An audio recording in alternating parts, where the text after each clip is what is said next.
এবার একটি গুরুত্বপূর্ণ খবরের দিকে নজর রাখবো। বিচার ছাড়া দীর্ঘদিন কেন জেলবন্দি অভিযুক্ত পার্থর জামিন মামলায় প্রশ্ন সুপ্রিম কোর্টের। 2.5 বছরেরও বেশি জেলবন্দি পার্থ চট্টোপাধ্যায়, পার্থর মামলার শুনানি মুলতবি সোমবার পর্যন্ত। বিচার ছাড়া দীর্ঘদিন কেন জেলবন্দি অভিযুক্ত, এই প্রশ্নই তোলা হয়েছে সুপ্রিম কোর্টের তরফে। আমাদের সঙ্গে ফোন লাইনে রয়েছেন আমাদের প্রতিনিধি পল্লব চট্টোপাধ্যায়। পল্লবদা, দীর্ঘদিন কেন জেলবন্দি পার্থ চট্টোপাধ্যায়, এমনই অভিযোগ তোলা হচ্ছে, এমনই প্রশ্ন তোলা হচ্ছে সুপ্রিম কোর্টের তরফে।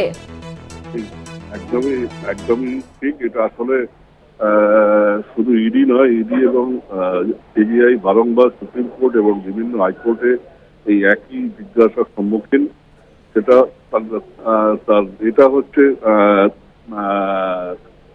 মূল, এটা হচ্ছে কারণ হচ্ছে একটা পরিসংখ্যান অনুযায়ী বিগত 10 বছরে প্রায় 5,000 মামলাতে বিভিন্ন আর্থিক দুর্নীতি সংক্রান্ত মামলাতে এখনো পর্যন্ত হাজার 50-এরও কম।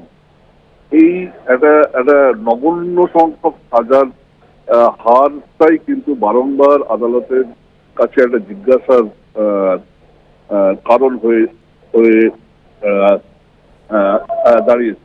পার্থ চট্টোপাধ্যায়ের বিরুদ্ধে যেসব অভিযোগ আছে সেই মতো তার সর্বোচ্চ সাজা হতে পারে 7 বছর, কিন্তু ইতিমধ্যে তিনি 2.5 বছর জেলে আছেন।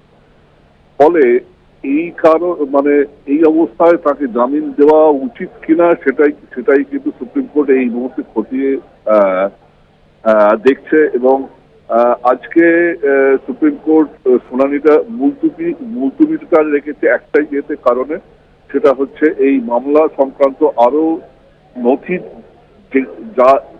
যা আছে সেগুলো আরো ভালোভাবে খতিয়ে দেখে আগামী সোমবার দিনকে কিন্তু সুপ্রিম কোর্ট আশা করা যায় একটা চূড়ান্ত সিদ্ধান্ত নেবে। আর এদিকে আরেকটা জিনিস জানিয়ে রাখা ভালো, পার্থ সহ আরো 4 জনের ক্ষেত্রে কলকাতা হাইকোর্টের যে জামিনের মামলাটা, সেখানে 2 বিচারপতির ডিভিশন বেঞ্চ দ্বিমত দেখালে তৃতীয় বিচারপতি তপব্রত চক্রবর্তীর কাছে সেই আবেদনটি আছে এখন।